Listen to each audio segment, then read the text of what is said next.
Welcome to the Mobility Forum, episode 155. In most US cities, states write the law and cities bear the consequence. Today, I invited three policymakers in three cities for the AV policy and deployment from San Francisco, Austin, Texas, and DC.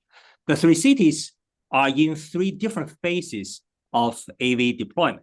Also, the three cities have very different governing structures. I'd like to invite the three panelists to give a 30-second version of what's the take-home message after this 1 hour conversation. Tilly. I'd say that the 30-second message from us would be to go in knowing what your objectives are and to understand the role that you would like this technology to play. Technology is a means to an end, not the end itself. But that would be my advice for those who are entering this area. Rachel. I would say that the vehicle can be safe and AVs can be a real opportunity for safety while also causing issues in the system. So, the safety of the vehicle, whereas its lack of social knowledge about what hand signals mean, like how emergencies operate, that all of us have as drivers, is really where we see that tension of that we think that the vehicles are safe and great and really innovative and are going to add so much safety to our right of way. We think that they're constantly getting into almost ridiculous situations because they don't have the social knowledge that human drivers have. So balancing those two things for us. Stephanie. When you are in control of your own destiny, in theory, it doesn't mean that the end is clear. So I think everything that Tilly and Rachel have said about being prepared and thinking about what we want, but also recognizing that it can be hard to translate all of that idea to reality in a timely fashion, and that trying to figure it out before it comes. Anybody else who's struggling with that prospect, you are not alone. We are also trying to figure that out. I'll invite Tilly Chang to do the first presentation about San Francisco. So I'm Tilly Chang from San Francisco County Transportation Authority. So San Francisco is an epicenter and has been an epicenter of emerging mobility, innovative technologies, of course, for some time. We've been at this for a while, and both of our agencies, the SFCTA and the SFMTA, adopted our 10 new mobility principles, and many cities have this. So I think that's an important sort of context, that we do have a playbook. We do have a sense of what we do want and what we don't want, and we're very much guided by our North Star, which is our transit first policy in San Francisco. Our goal is to shape AV technology and policy, both of which are maturing, to help us meet our citywide goals. So we want to acknowledge that there's a whole transition, a whole sort of arc of development of this exciting new industry that has so much promise. And the question here is the pace and the path of development. And we want to have a role in that. Our experience includes a lot of policy and regulatory, legislative, and even operational experience. And we've most recently completed a report on the permitting framework that I'll also end with. Our early deployment is probably familiar to many of you who've been following this for some time. After many years of development and testing, Waymo and Cruise received the first deployment permits in San Francisco in 2023. Not long after that, unfortunately, Cruise had a couple of collisions and incidents, one involving a fire truck, one involving a very serious injury. After that point, one of the consequences of that was that they first voluntarily reduced their permit after the fire truck crash, and then the DMV pulled their permit, and then Cruise itself stood down its operations and then ceased all national operations in the US. So in this period, I would say characterized by 2022, 24, it was pretty bumpy. There were some pretty good operations, but there was also a lot of conflicts. There were emergency scene concerns and conflicts, and we were just really struggling, I think, in a messy period to work together as well as figure out how best to maintain smooth, safe flow for all road users. The operations grew like a hockey stick. Cruise started with an overnight permit, 30 vehicles only, then expanded from there to full citywide deployment with unlimited numbers of vehicles. Waymo went from testing citywide to full deployment citywide, and from 100 to 300 to now 800 reportedly vehicles in San Francisco. So this only goes to 2024. So that's something that we continue to want to track with them, and we hear from the press reports that they are up to about 200,000 trips, we believe. I think it's per month. I'm not sure, but I think that's what they're reporting. So recently, Waymo has been operating more smoothly and successfully across the city and has expanded across the state and, of course, across the country, and even is heading into Japan, as we understand it. They are now operating on Market Street, which is our car-free street. That's a recent development here, along with some Black Car, Uber, and Lyft services, as well as testing with a driver and safety driver behind the wheel at our airport. Zoox is also in driverless testing in San Francisco streets in a limited part of the city. And so far, so good. We're constantly trying to keep in touch with them and understand the challenges or issues that they're facing. And most of that is happening at the city side, operationally and with our first responders. But we're also monitoring sort of the overall impact of that as the congestion management agency at my agency. Our board just recently a report known as the Conceptual Safety Focused AV Permitting Framework. This was requested in 2023 when we were having some real concerns about how are permits being approved at the state and federal levels. What does it take to demonstrate that they're ready, and how do they get advanced up and down in both directions to expand, and to where does it make sense to have a transparent way to decrease that permitted operation. So we refer to this as a conceptual framework. These are illustrative examples of how regulators at any level can approach permitting in a way that is transparent, in a way that is data-driven and performance-based. Here we propose 5 different stages of testing to deployment, with all different kinds of aspects of it reflected in many ODDs and in many types of conditions. And we propose that there shall be various performance measures that reflect what we as cities and the community of practice care about, ranging from VMT to, of course, safety metrics, injuries and fatalities, also malfunctions, as well as first responder obstructions. And malfunctions here are known as unplanned stops. And these are just, again, illustrative. Our team is not the expert. We all wish we had more research, actually. So I wanted to shout out to the research community, MIT and others, to please continue to contribute to the knowledge that could help inform a practice such as that. Other AV resources, before I close, just wanted to share that these are available on our website. We do have a ride-hail fee that voters approved in 2019 that is generating a little bit of money for offsetting the impacts to Muni and street safety capital projects. Treasure Island Loop AV Shuttle was a federally funded pilot that we ran a couple of years ago, and our evaluation report is available online. We also participated in legislative efforts, that one of which was passed and one of which was vetoed, but both of them went the distance, meaning they went through the entire legislature. And in the veto message for the second one on reporting, the governor's signing message was that while he agreed with the need and the direction of the bill, it wasn't necessary because the regulatory agencies were going to handle it right through the regs process rather than through the bill. And that is largely what happened. And CPUC has released updated reporting regs. We wish some of those regs were more transparent and even more coordinated and harmonized. And I think that's something that we can all talk about later across state agencies and with the feds. So I think this SGO is another opportunity at the national level on reporting. And our website has various resources as well. And ongoing initiatives include to share the permitting framework. We're working with various industry and research bodies, as well as we'll be presenting at ATS conference in Tempe, as well as working with UCLA on next steps. And we're developing various analysis tools and trying to make sure that all of these conversations and developments are inclusive with the entire community of stakeholders. And happily, our Access for All program in California was just extended. That's a piece of legislation that addresses the TNC sector, providing a little bit of funding for wheelchair accessible vehicles, for example. Here we have an open call for collaboration and engagement to mature these policies and practices together. Thank you. One thing would be to adopt a transparent, performance-based permitting process. Just to be clear, the AV permit framework you are developing is a recommendation to the state government to be adopted.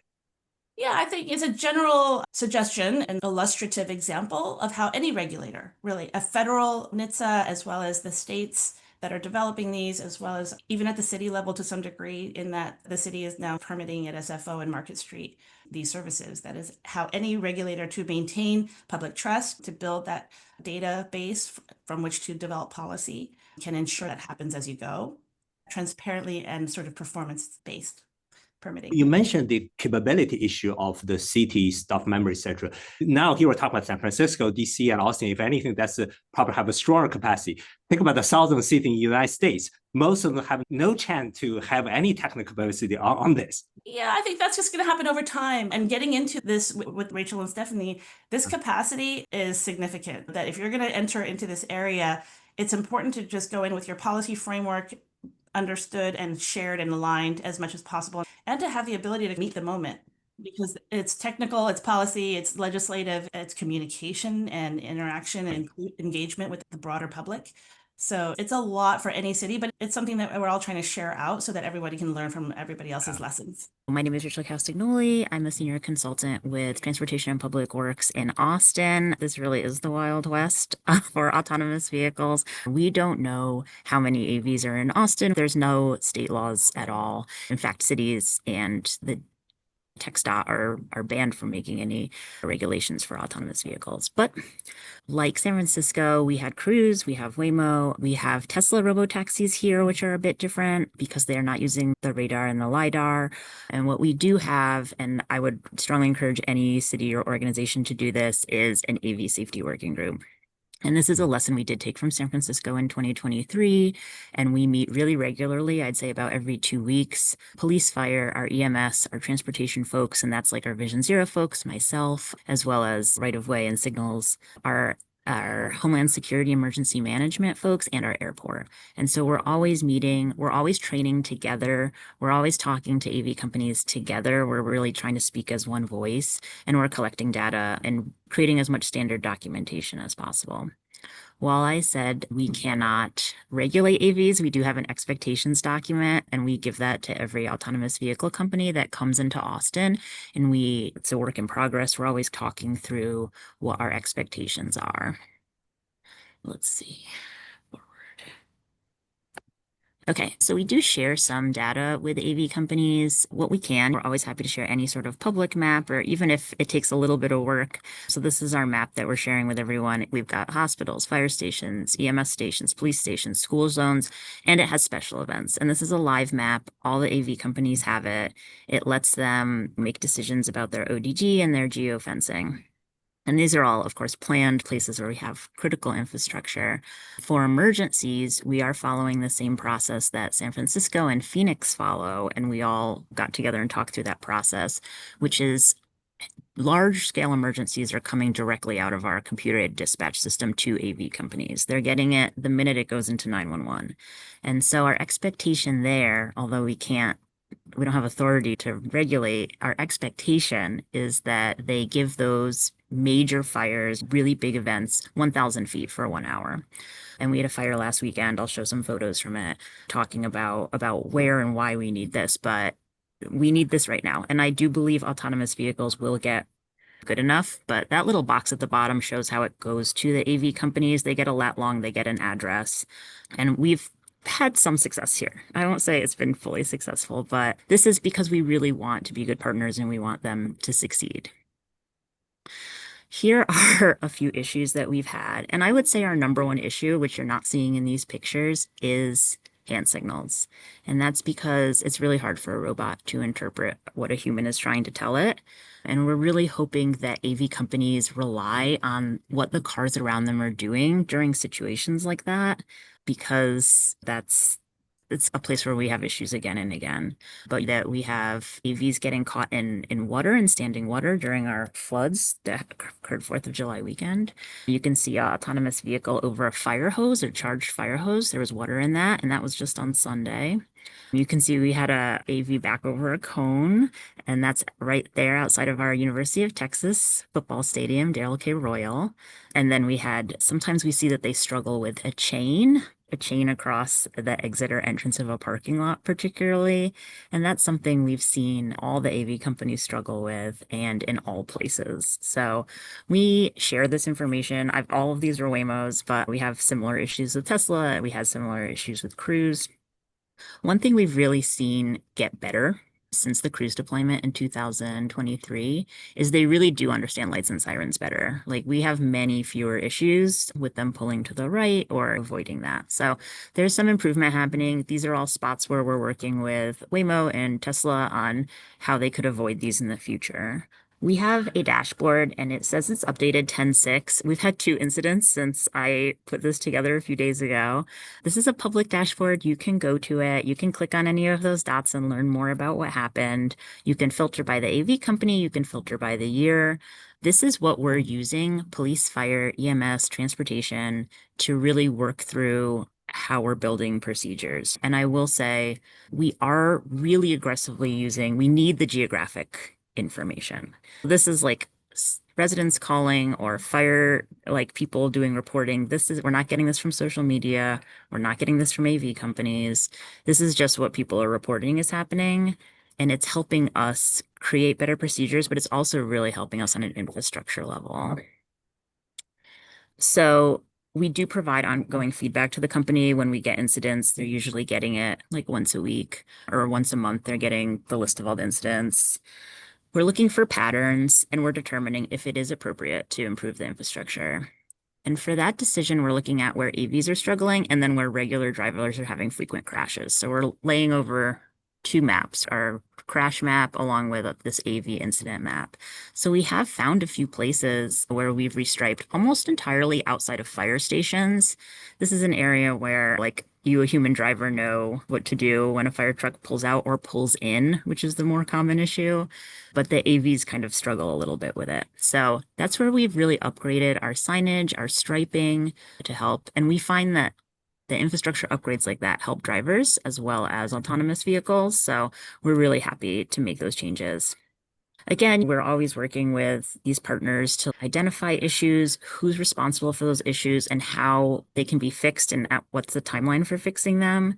Like you saw that picture of a Waymo in a flooded intersection. We know that a similar thing occurred in Phoenix a few weeks ago. So like, how is Waymo working on fixing that problem of the flooded intersection? We do share this information with state and federal agencies. We are pretty good partners with TxDOT. We work on drones together. We work on AVs together. And there's a lot of AV freight in Texas, which in the city we don't deal with much, but TxDOT is heavily into AV freight. And then finally, we do a lot of collaboration. We have an annual stakeholder meeting with a petting zoo, and this is a picture from it. We had the Cybercab there, which was very exciting for Tesla to bring their Cybercab out. And we had Waymo, Zoox, Volkswagen, Ride, Tesla, all the folks who are here in Austin. And then we work with our transit agency all the time. We work with the University of Texas as well as AISD, Austin ISD, our schools. We just trained all our crossing guards on autonomous vehicles. So we're always working with everyone who wants or needs it. We have the School for the Deaf and the School for the Blind here. So we're working with our disability community as well. We participate in SAE, which I would highly recommend. They're doing a lot of great AV work. So I really like working there. I think that there's some really good best practices being built at SAE down the automated road or on-road automated driving. And then, yeah, we're always working with NHTSA, FHWA, anyone who wants our help or that we can share information with so that we're all moving together. And Stephanie and Tilly on this call as well. I think everyone's seeing similar problems. And so once it's solved somewhere, whether that be Phoenix or San Francisco or Atlanta, then I think we can solve it. We can solve it here too. But yeah, that's it from me. Anyone can contact me or you can take a look at that webpage anytime you want. We're talking about the city as a regulator role versus city as an enabler role. Rachel, I really appreciate this incident map and crash map that you develop and share with the industry. So there's clearly an enabling role you are playing here. You mentioned the transit as an important stakeholder you engage in. So tell me more about what type of question you ask, how transit and AV company potentially can work together. There's obviously the system in San Francisco where Waymo is doing some support of transit, but there's also, we've have experience with incidents around our rail. So we're really working through making sure that we all understand like what our rail looks like, what the procedures are. It doesn't look like San Francisco, so like different testing needs to happen there. So that's where a lot of the transit stuff happens, but also just making sure all the bus drivers know what an AV is, know how it'll act, know who to call if one is blocking a bus only lane, things like that. So keeping that communication open at all times. And our bus system does have some automated busing in the yard. So they're really excited about the technology as well. When there's an incident, where do policemen send the ticket to the AV company? Yeah, we struggle with giving tickets to AVs because typically you sign a ticket as the driver when you're pulled over and there's no one to sign it. We are giving those tickets to a registered agent in Texas, and every AV company has given us a registered agent to ticket, and we have been ticketing them pretty regularly. And with the District Department of Transportation, DC is really a very unique entity in this conversation because we are also a state. We have a state Department of Transportation when you consider federal funding purposes. So to begin with, I wanted to give just a little bit of background on why DDOT is unique, just so you understand where we're coming from. The real key is that we are really a state and a local DOT in one. We have all of the functions that you would have across all of them. The only things we don't really do is much transit, and we're not responsible for for-hire vehicle regulation. But essentially anything else that happens between the building lines is my agency's responsibility. This is among the recommendations you heard from Tilly and Rachel, is really to prepare for what's coming. In 2018, we put out an autonomous vehicles principle statement, knowing that at some point this would be coming, with a real focus on safety, equity, efficiency, and sustainability. And I'll note that those descriptions, while those words get used a lot in transportation, the definitions are broader. Safety, for example, includes protecting consumer data, and sustainability is not just environmental, but considers financial sustainability. And the goal is that we should be, as the government, adaptable, transparent, comprehensive, and well-aligned. And that is definitely the day-to-day challenge of attempting to run the AV program for DC.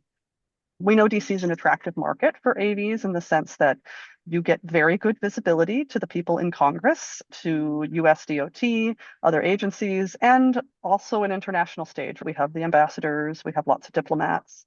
But because of that context, we also have a lot of challenges that are not specifically unique to DC, but are particularly heightened in many ways. Lots of places have motorcades. I would argue that we probably have more than most, and they look in all different sizes. It could be everything from the president or the vice president moving on street. They usually fly because it's so hard, but they'll shut down whole corridors in advance of that. Also, we run a lot of unannounced motorcades that are just a couple vehicles moving through, as perhaps a senator is coming up to Congress, 2 or 3 black cars running all sorts of red lights.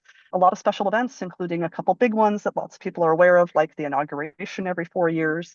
We have 29 law enforcement agencies that can write tickets within our 68 square miles, and most of them are not the ones that are run by DC government. So even within our own small jurisdiction, keeping everybody on the same page, particularly on the security side, is going to be difficult.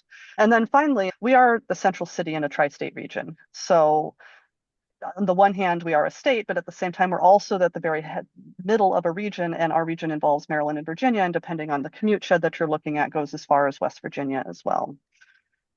So where we are, we were a fairly early state in adopting authorizing legislation back in 2012. In 2018 was when we formally established our AV working group, and that's when that principal statement that I just went over came out. We had been internally meeting before then. And I should say I joined DCGov in 2012, so I've been here for the full life cycle, although not always on AVs. And then in 2020 is when our council did a big update to our testing program, and that moved the oversight to DDOT, my agency, from the Department of Motor Vehicles, which is a separate agency. Our first proposed rulemaking came out soon after that, and my team started working at that. I switched over from our research program to the AV program and hired in some staff.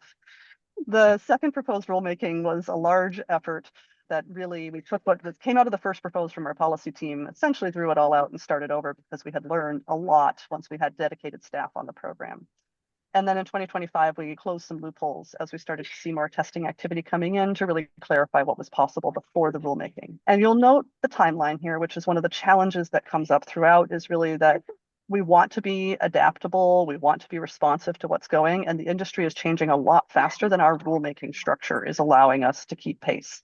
Anybody in government who's ever been through rulemaking, my friends on the federal side, I feel for you because yours is even worse than ours, but it takes time. And so we're trying to get a third proposed rulemaking. We have to do third proposed because council changed the law, after which we hope to go to soon to final. I don't have a specific timeline on when that's happening. So where are we? What has happened? Even with authorizing legislation, but without a permitting program, we still have had activity. Incidentally, I started my job as the lead of the AV program in May 2022, and they pulled out in June 2022. So I did briefly wonder whether I actually still had a job if there was no one to oversee. Uber came through, we think. Optimus Ride did some work. And then we've had a series of data collection, but in 2020, this year, Waymo and now Zoox have shown up to do sustained mapping and testing, eyeing the future where they will hopefully be able to deploy. That said, you'll note that my slides here with the timeline of where we are in legislation and regulation makes absolutely no mention of deployment. We do not have legislation for that at this time. And so that's where we're headed. We're trying to get to testing permits. Right now, companies are required to notify us when they come in. We do need to know which vehicles, which safety operators. They do have to have a safety operator behind the wheel, and they can't be doing commercial deployments in this structure. And we do get crash reporting, but under a testing permit, we would get a lot more insight in the terms of data that's required for them, much more comparable to what California requires. And we would have a lot more say about whether they are on our roads. Right now, our ability to pull them would be limited. We're also working on standing up, building from ideas we've heard from others, on an AV monitoring zone with the idea of trying to actually supplement ANIC data of what's going on with actual observed data. And then finally, the monitoring zone is looking forward to a future when there's more activity and the permitting programs running. And then a deployment report with recommendations for legislation and regulation that has to be gone through a lot of signatures, very similar to regulations. I have no promise when the full report will be released, but fingers crossed, we'll have made it through the procurement process so that such that we can release the research aspects, kind of the background work. Industry has slightly different plans. I am still looking at recommendations for deployment. Industry is certainly saying we would like to deploy. So they said they're coming in 2026. I am eagerly awaiting how they're going to figure out to do that, but they also have political levers that they can pull that I, as a lowly staffer, do not. With that, that was what I had. And always happy to chat or answer questions about what's going on in DC and what we have. You mentioned it's the tri-state challenge there. How much the three states are actually working together to have a coherent framework? We're definitely in conversations. We're chatting really frequently with Maryland. Virginia right now doesn't have as much dedicated attention going to this. Neither of them have legislative frameworks either for testing or deployment. Maryland has an executive order that covers highly automated vehicles, and Virginia, I think we all think it's a fairly permissive structure, but there's nothing firmly there. But we are also initiating conversations through our MPO, and wearing my hat from other regions, I'm hoping that our MPOs can take some roles here, because it takes a lot of attention to be able to do AVs well. Our smaller jurisdictions are not going to necessarily have those resources available. I myself am split between a few different programs, and we will, in theory, have to fix that if we get a lot of activity to the level of what Austin and San Francisco are doing, where we're going to need some more dedicated attention to be really running a robust program. So for the moment, we're a little bit saved that A, we don't have a framework, and B, or the permitting structure, but also I think everyone knows that the risks of coming into our market are relatively high.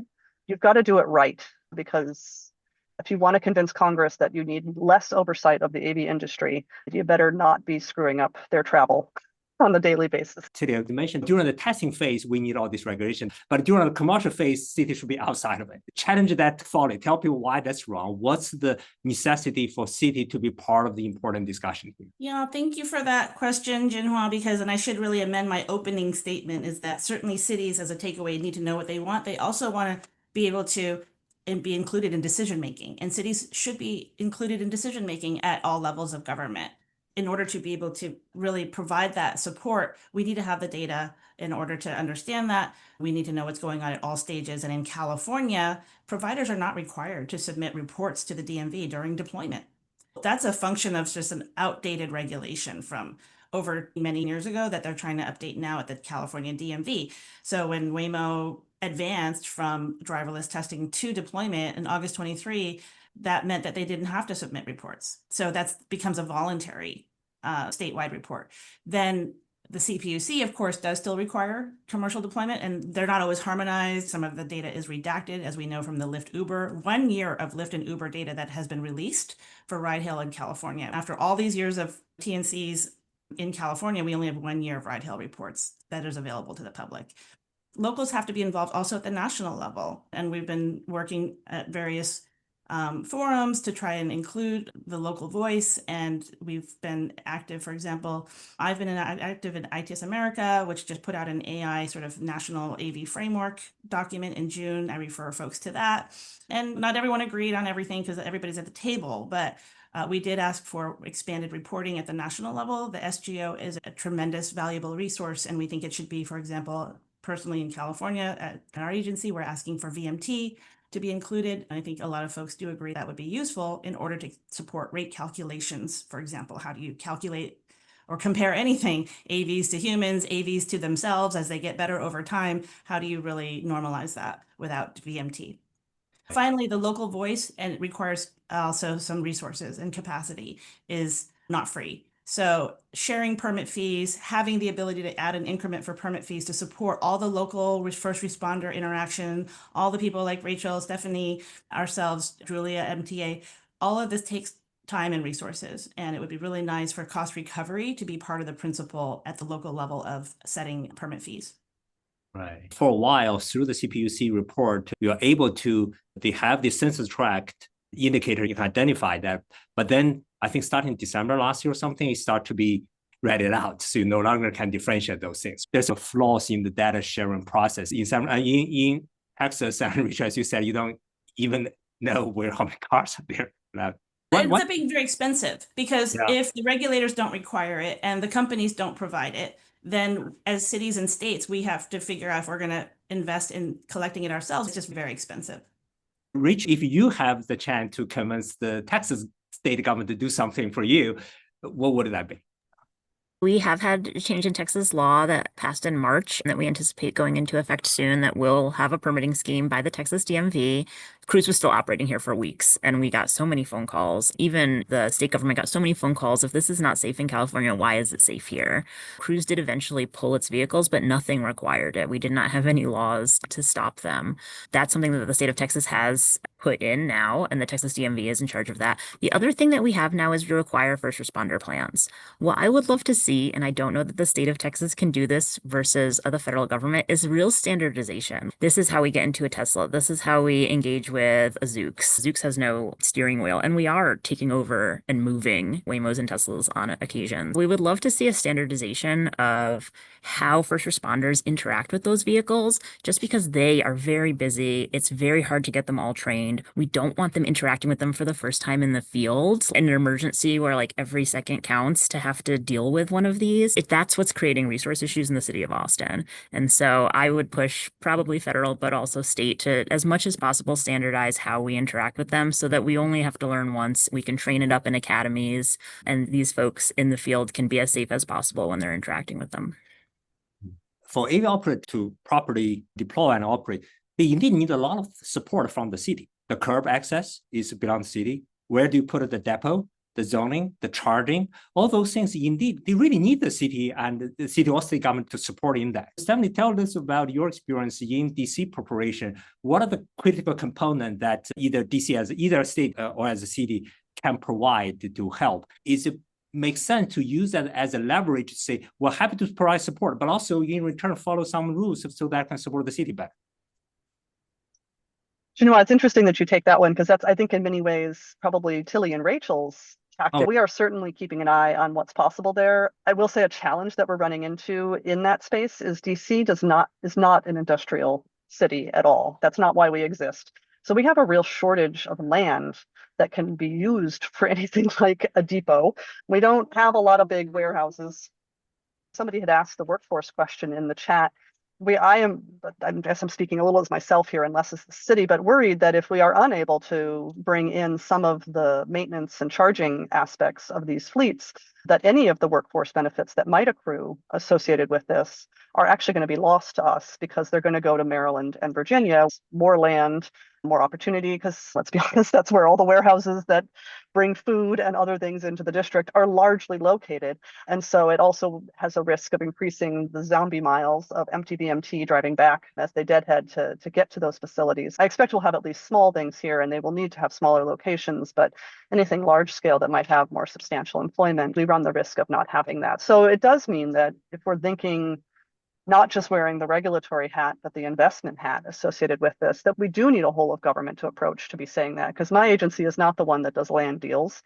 We maybe could co-locate with our desire to have more public charging of fleets, or the part where we have needs for bus garages or other facilities. But beyond that, there's limits to what my agency could try and tackle in that space. If folks get what they want on the federal side, whatever is being cooked up, we also need to make sure that we are looking at the full range of levers that are available to us, not just our pure regulatory side, but also what can we do in terms of for-hire regulation.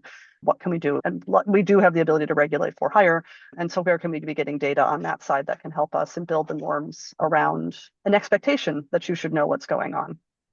On the market streets, it is car-free, but Waymo get the privilege to drive it. That's a special deal here. What does the city get in return by offering that?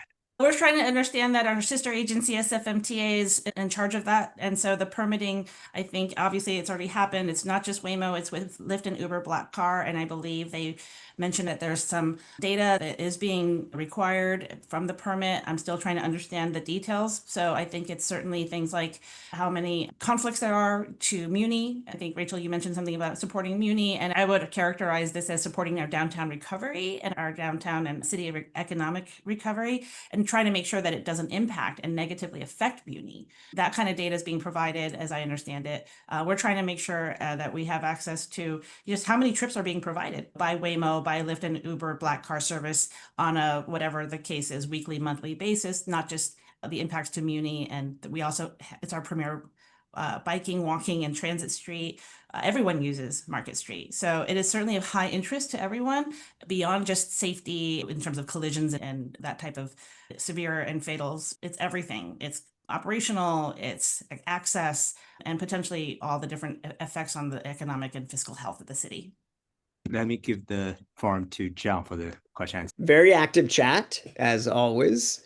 Stephen Sill asked the question, what are the benefits? What are the benefits of autonomous vehicles? Could you comment, each of you, on what excites you about the opportunity afforded through this technology? Tilly, we'll start with you. We all hope for the heaven and we fear the hell scenario of these technologies. And again, folks asked about congestion, safety, affordability, and climate. Those are almost all cities what we care about. We don't know. We just don't know. And we need to make sure that we are driving these technologies toward the ends that we want for our cities.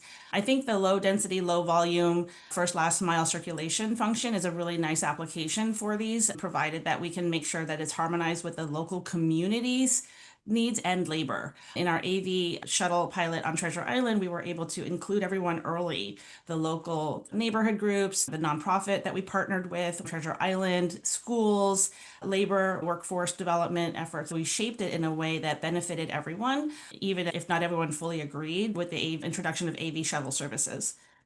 I do think that's a nice way because transit needs to transform. Every city struggles, especially now with how to fund transit. There's a tension between access, fast, reliable service, and coverage. Perhaps AV shuttle services can help with that function. Rachel, your view from Austin? Austin does not have the transit stuff that San Francisco and DC both have. So we are a driving city. We're very dependent on our cars. And we had 104 road deaths last year, which is a totally unacceptable number. That's 104 people who didn't go home. We are our Vision Zero city. Our goal is to get to zero, but we absolutely want to see fewer road deaths. And if this can contribute to that, I think it absolutely can, then I think we're all in on helping it and supporting it. We have to look at our risks and our resources and what we're looking at. But the city is super supportive of autonomous vehicles and innovation. Tesla is located here, so we work with them extensively on how they're doing things. We help them train their vehicles on what our fire engines look like and how our hand signals work. So we're really happy to work with AV companies. Volkswagen is also, ADMT is located here, but we really want to end traffic fatalities, and that will happen when AVs are on the highway. So that's the day we're looking forward to. 100% on the safety front. And I would say I have a 6-year-old sitting over here with me. I would love if he could cross the street to go play with the kiddos on the other side and not have to worry that people are going to run the stop sign in front of our house, that these vehicles could be safer, and it can mean safety for all ages and a broadening of horizons in ways that is really difficult to do. But then the other piece that I see is we have an aging population, and we need to help figure out how to help them ideally age in place where they want to. And one of the key gaps there is transportation. And there are many reasons that someone might not take the bus, might not be willing to, it just might not be an option for them. And so the piece that's really, to my mind, and where the broader value also starts to come is in recognition of the movement that it can enable in places that we really do need to think about how we can't just directly replace it. So from a city side, I want it to be for safer bike head, how can we support our transit system? But more broadly, then also how do we keep the whole population moving in a way that keeps them fundamentally engaged in our society so that less isolation, all of that, without investment on the government side. I spend a lot of time thinking about what we regulate. I get to spend some time thinking about what we incentivize, and I spend very little time thinking about what we could invest in. I'd like to change that eventually, but first we have to have these base frameworks in place. And we can walk and chew gum at the same time. We can do all of these things. But when you talk to us as cities, we are often wearing our regulatory or our incentivizing hat. And the investment side, it's still been, Tilly, you've done some of it, but it's still a work in progress. And it often requires a federal grant to support. And we don't necessarily have the long-term thing. So I think that's the piece that why we always sound so down, is we're all just trying to keep the whole system running while this new tech comes in. If I might just add on that, it's not about sounding, we all are optimists, I'm sure, especially a lot of our technologies are from the Bay Area. We're very proud of that, and they can be directed to achieving our goals. But we've seen from the TNC experience, and our agency documented, it's on our website, that the early stages of Lyft Uber did not help us achieve our goals, and it conflicted with a lot of our goals downtown. Like 1 in every 4 vehicles in the 2019 era pre-COVID was a Lyft or Uber. And this is an area for a transit first city that's been investing for decades to keep downtown walkable, bikeable, and it's our premier transit oriented area. So that was a big concern, and it led to the TNC tax, which is a very modest tax. That is not demand management. That is a small, modest fee to offset the cost of providing Muni and protecting Muni and sustainable and complete street projects. Stephanie, your point about an aging population, I think is really fantastic. David Capelli mentioned it in one of his questions. How are we thinking about how are we serving the elderly, but also the blind and folks with disabilities and so forth? The latest Waymo data are really quite compelling, particularly for vulnerable road users, cyclists and pedestrians. If you look at the 40,000 plus fatalities each year in the United States on our roads, increasingly more of those people who are killed are outside of the... We appreciate them putting a lot of information out, John, but I'll just note that Waymo is one provider.